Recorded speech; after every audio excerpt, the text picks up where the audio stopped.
Excellency, P.Kagame Novák, my friend, President of Hungary. It has just taken a few minutes for us to be friends.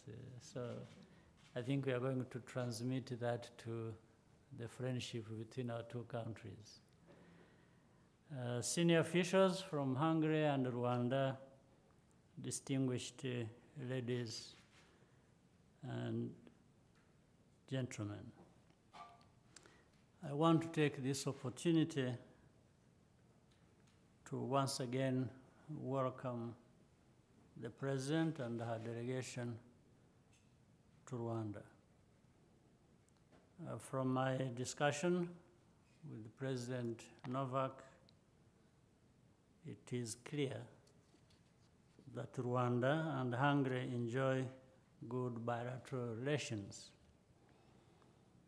We are committed to making our ties even stronger. And at this point, I want to mention that Rwanda intends to open a diplomatic presence in Budapest and very soon. For our countries, job creation and fostering an enabling environment for business are key priorities. Through the new agreements signed today, we are committed to build on this shared vision and create mutually beneficial opportunities for the people of Rwanda and Hungary. We appreciate the significant loan provided by Hungary to upgrade the Karenji water treatment plant and hope to benefit from Hungary's expertise in water management. Our cooperation in the field of education is also very important. So far, 40 Rwandans have received scholarships to study in Hungarian universities, and today we have agreed to extend this program. We appreciate that. We will also be working with Hungary to train Rwandans in the field of nuclear energy, an important component of our future energy plans. Your Excellency, I look forward to exploring more opportunities and to deepening our cooperation. Once again, welcome to Rwanda, and I'm looking forward to visiting Hungary, your country, hopefully very soon. And I very much thank you. And Madam President, I may now invite you to make your remarks. Thank you so much, dear President. Dear President Paul Kagame and dear friend, and dear members of both delegations and dear journalists. This is my first visit as a president to an African country. And the reason why I chose Rwanda to be the first country to visit is because I wanted to see it myself, how much Rwanda has developed in the recent decade. And I can see it myself. I had the privilege and the chance to meet Rwandan people, to meet Rwandan communities, and to experience personally how far you got from where you started. And knowing your tragic history, it is even more to appreciate how much progress you made lately. And it's also thanks to your leadership and thanks to your commitment. So I want to just congratulate to all the efforts that you and your team have made. And I am so happy to see how we Hungarians can also contribute to the development of Rwanda. This is also the first time that the Hungarian president ever visits Rwanda, so that can be a milestone in our bilateral relations. Hungary is a key, is a doorway to the European Union, and for us, Rwanda is also a doorway to the African continent. So that makes our situation also quite unique. We are bigger in size, but our population is almost similar. Unfortunately, we are not 13 million people, only 10 million, but around the same size, and we can have influence on our surrounding countries as well, and we can show a good example on how to cooperate based upon a mutual respect, because that is what we can offer, we Hungarians, this respect for you, for your way of life, for your people, and for your nation, and that is what we expect also from our allies, that they show also this respect towards us Hungarians. That is this mutual respect on which our cooperation already lies on, and on which it is going to lie on in the future as well. Hungary just very recently opened a trade and consular mission in Kigali, and I am very happy that Mr. President Kagame just now announced his willingness and plan to open their diplomatic mission in Hungary. So they will have also in the very near future a diplomatic presence in Budapest. We very welcome this decision of theirs, and I hope that it can even give more impetus to our cooperation. I also would like to thank you for the invitation to the Women Deliver conference, because that also reflects our common commitment towards empowering women. And I thank you for what you have done in that respect in Rwanda already until now. And just 3 more points I would like to raise about which we spoke. First is the war, and the wars, I could even say, which are happening in our neighboring countries. And of course, for us Hungarians, the war in our direct neighborhood in Ukraine, it is very alarming. And this meeting of us, or of ours, just offered us the chance to speak about the importance of peace. Rwandan people know what peace and war means, what the difference is between peace and a war situation. And we can also learn from you how to appreciate the peace situation and the lack of war conflicts. So that is why we stand for peace, also in Europe, also in Ukraine, and we try to do our utmost in order to reach peace negotiations and peace in general. We also offered humanitarian help to refugees from Ukraine. Maybe you are not familiar with the fact that almost 2 million Ukrainian refugees came to Hungary or through Hungary already as a consequence of the war in the last year and a half.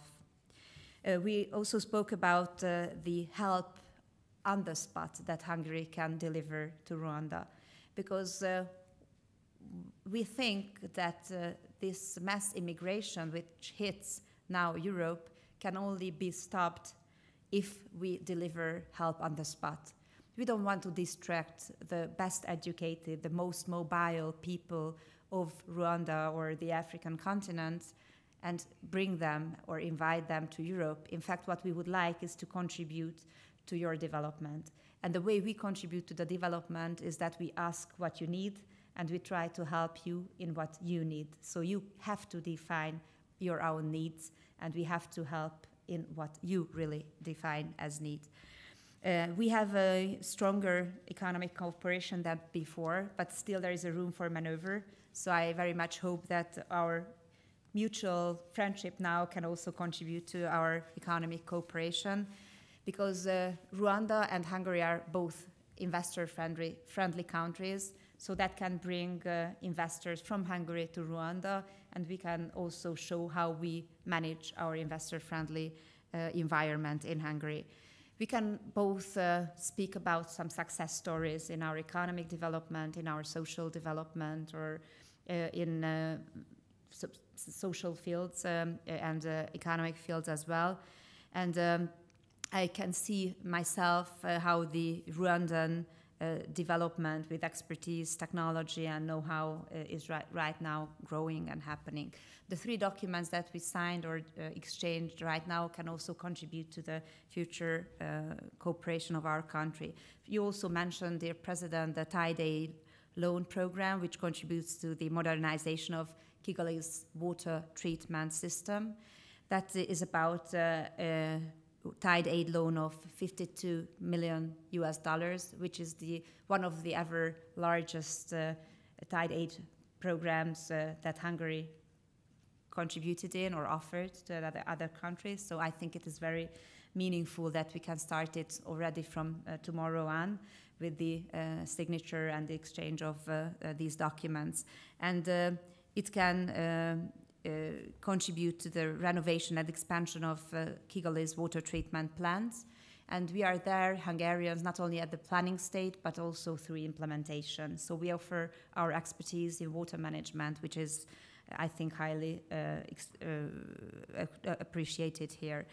And it can, through the modernization, the daily capacity will be increased to more than the double.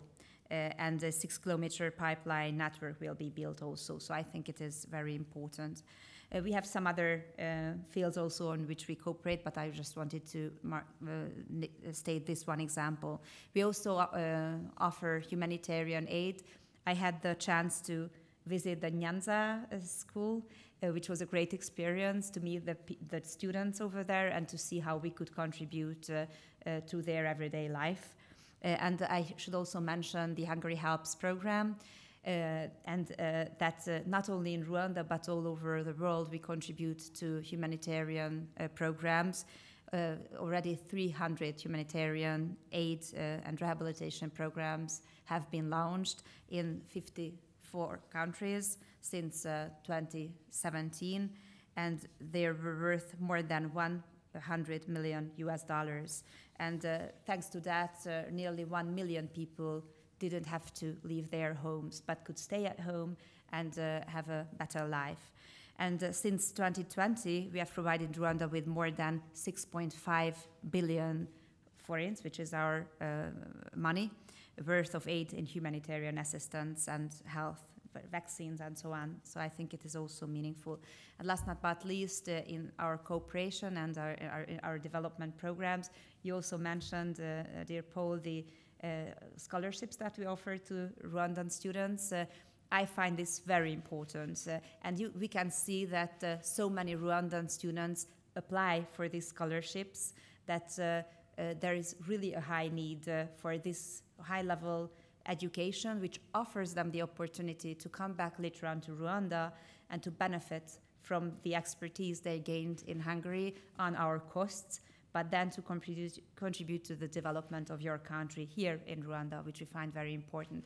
Thanks to the agreement of, thanks to the signature of the agreement today, we can offer in the coming 3 years for 60 Rwandan students, again, this opportunity to study on our costs in Hungary. And altogether, we have 12,000 students from all around the world who study on our expenses thanks to this scholarship program, which is called Stipendium Hungaricum. And the really very last point I would like to raise is the demographic situation. We have different demographic challenges. So I don't say that the situation in Rwanda and Hungary is similar, but we both have demographic challenges, and we can find the common denominator, which is that we would like that all desired, wished children be born. So we don't have to reduce birth rates, we don't want to increase birth rates, we just want to reach a state or status when women can have as many children as they want to have in the moment when they want to have them, and enable them to live their family lives and have success in their professions in the meantime. And so that we can learn from each other, because we can learn a lot from you related to family matters as well, and how you put family in the focus and how much you value family ties. I also invite you, dear President, officially to the Budapest Demographic Forum, which is going to be held in 2 months' time, mid-September in Hungary. So I very much hope that you can make it. And in any case, I hope to see you in Hungary, and I hope that I can also show you a little bit around, and then we can even better understand what we still have to cope in the field of cooperation in the future. So once again, thank you all for today's meeting and the whole visit, because I really had the chance to explore and to know a little bit the Rwandan people, and they made a very, very good impression in not only me, but all the members of my delegation. Thank you so much. Thank you, Your Excellencies. If you allow me, we will now take 2 quick questions from members of the press. We will start with our guests.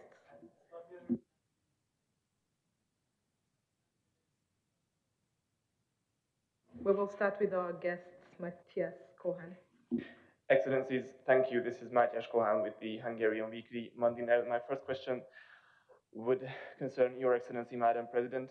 As part of your visit to Rwanda, you are scheduled to speak at the Women Deliver 2023 conference here in Kigali. What do you think you can do as the President of Hungary to make women's life better on a global scale? Thank you. I will be very brief, because I can say it very simply. First of all, thank you for the invitation and for the organization of this event. My goal is very simple, that women have the real choice.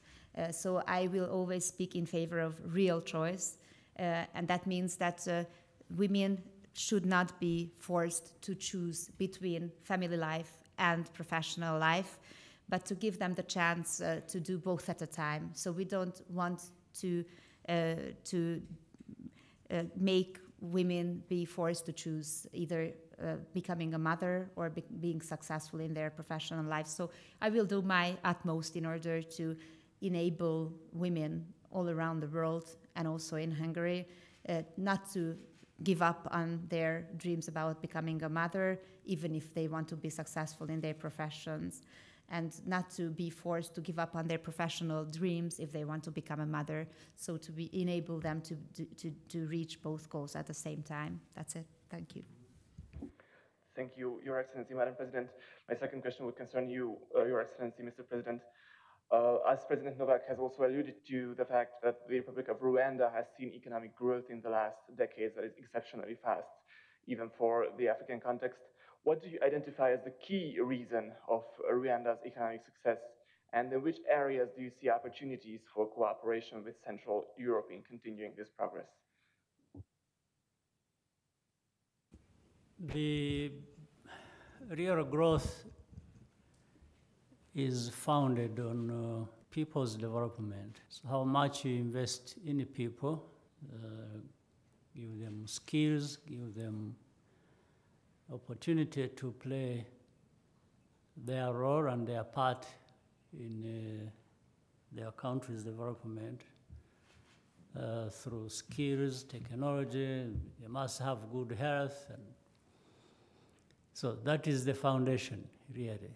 And that's what we concentrated on in terms of the investments we made, so that people can be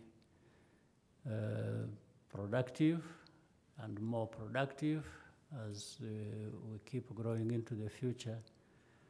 That is number one. The number two thing is to identify now key sectors.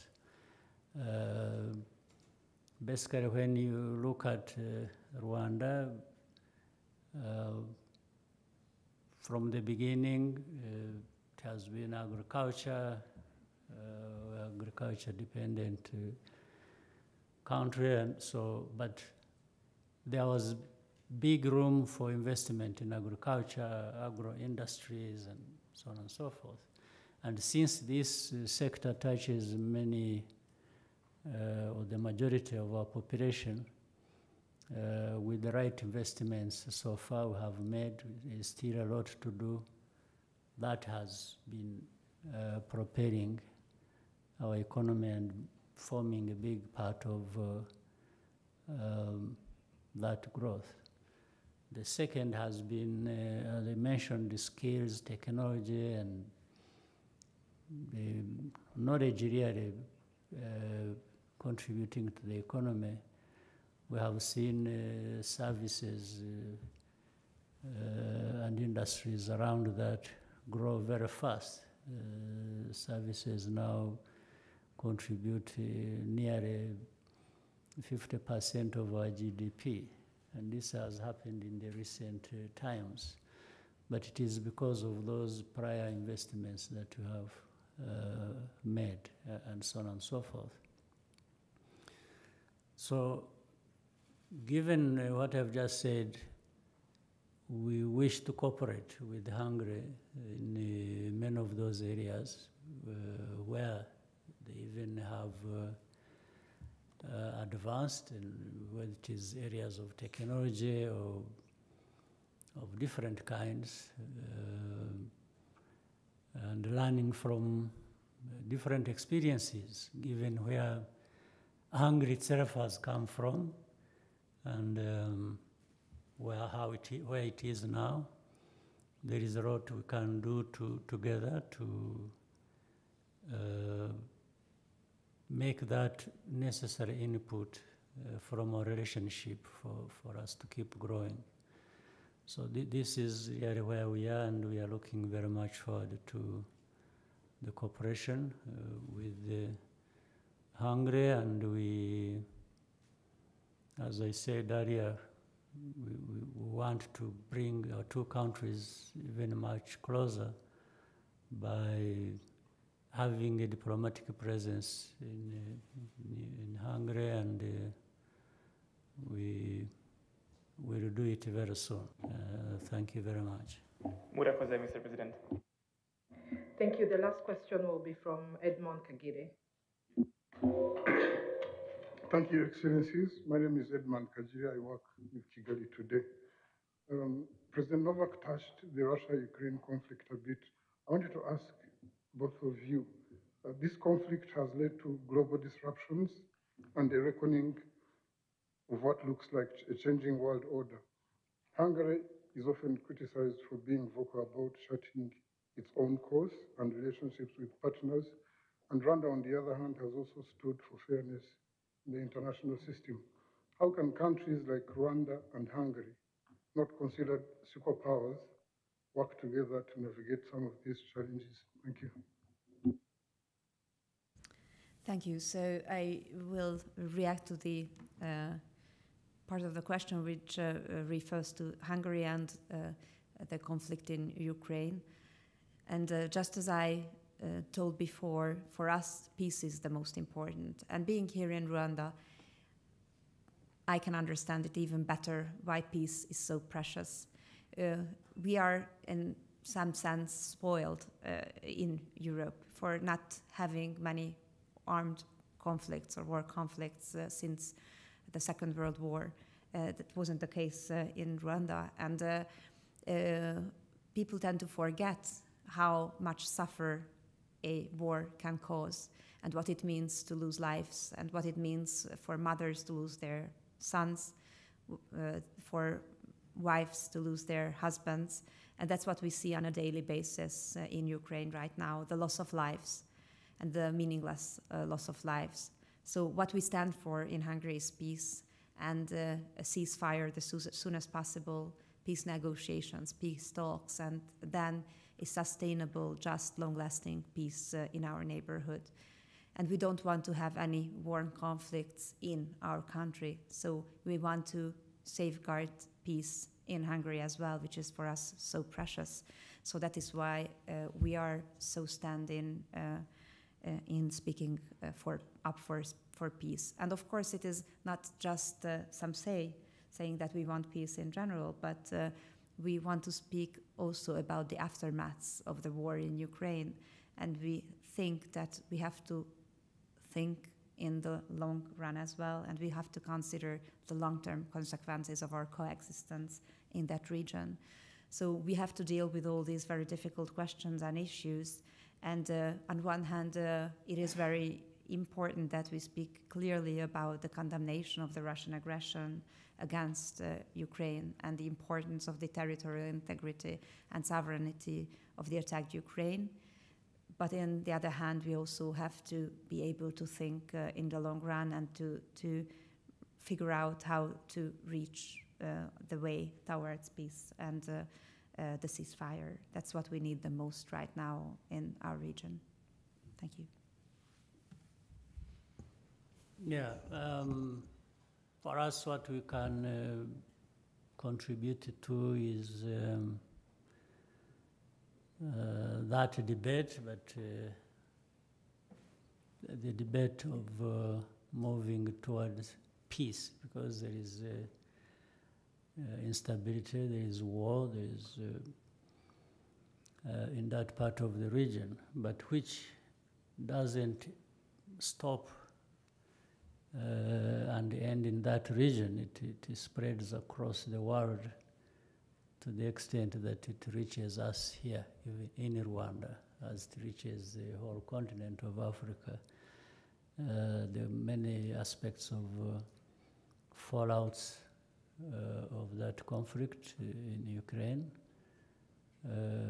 relating to Russia, Ukraine, the West, so to speak, because Europe and America and others are involved.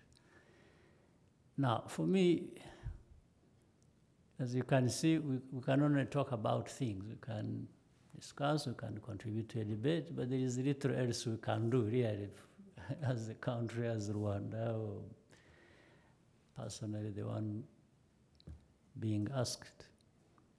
But since it is just giving an idea or a thought towards that, we can always say, irrespective of the cause and who is right here and who is wrong there, and at the end of the day, when war is up and running like it is, there are so many wrongs, more wrongs than right. I think so. We need to, and when you move towards peace, and I get it, then you start moving towards more rights than wrong. So I think what needs to be done today, as people fight, and hopefully each side hoping that it is going to win the war. Sometimes they win the battle today, but when the war keeps raging, I think they need to be seeing beyond that, whichever sides, and looking at peace as the end goal. How do they achieve stability and peace in that region, which means the same for all of us?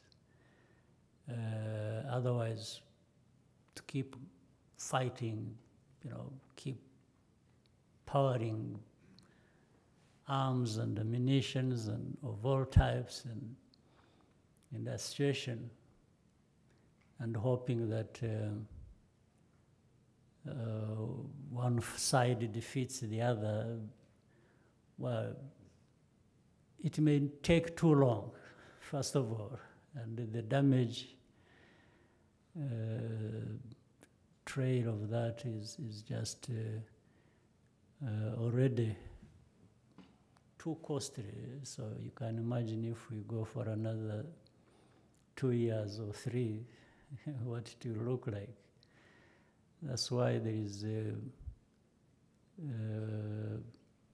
compelling need for sanity to prevail, for those who have the power, for those who are involved in the war, to really think about what is this give and take process they can be involved in to bring a settlement. Inevitably, everyone will have something to give, and everyone will have something to gain or receive from that. But people need to look at the root cause of that problem, and whatever path to a solution needs to be addressing the root causes of what we have in Ukraine. So for me, theoretically, it is simple to talk about these things, but I know practically for those people involved, they keep arguing that, I have been wronged. Just like President you have said, which is right. I mean, there has been an invasion. That's wrong. And then somebody will come up and say, no, but there has been an invasion because of this reason. And then you have people thinking, but there is this reason. I think people need to think about it. And so on and so forth. So you have all these arguments. Somehow they need to be brought down to the table for people to digest them and keep finding which ways they can move that situation towards peace, and also all of us to stop being affected by what is happening there. I imagine Hungary being closer to the situation experiences very acute fallouts from that, whether it is political, economic, security, and the politics around it must be very intense there. So you have our sympathies, if you will, but I don't know whether that is helpful. But so let's see what we can do about that. I mean, based on what we are thinking, but people need to act and just stop, not just talking endlessly about what should happen, but it should start happening. The world is waiting to see and have peace from that. Thank you very much. We thank you very much, Your Excellencies, for your valuable time today. Allow me on behalf of the media to wish Her Excellency President Kagame Novák and her entire delegation an enjoyable stay in Rwanda.